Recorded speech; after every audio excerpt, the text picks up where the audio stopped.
Okay, so my name's Pete Watts, and I've got cauda equina syndrome.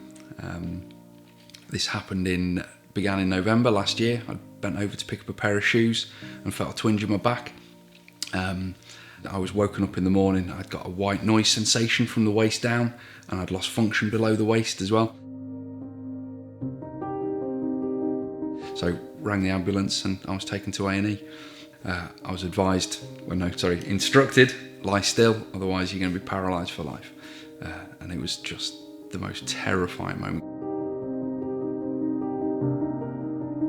It was very difficult to get through that time.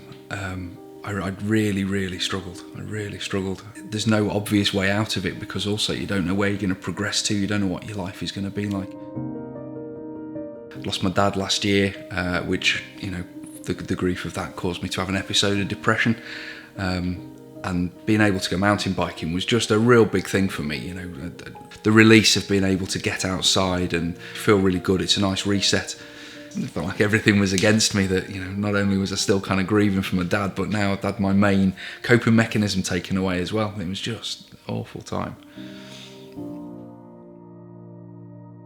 I'd been told that I'd got to walk as much as possible, which was really difficult at the time. So with a walking stick, I was just about able to get to the bottom of our road and back, which is about 20-30 metres.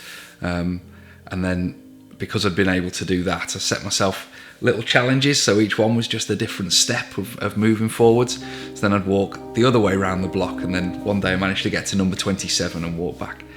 And that was when I realised that these little goals were going to be really important for me. Finding the Spinal Injuries Association and the work they do and the information they provide, that was a big turning point for me.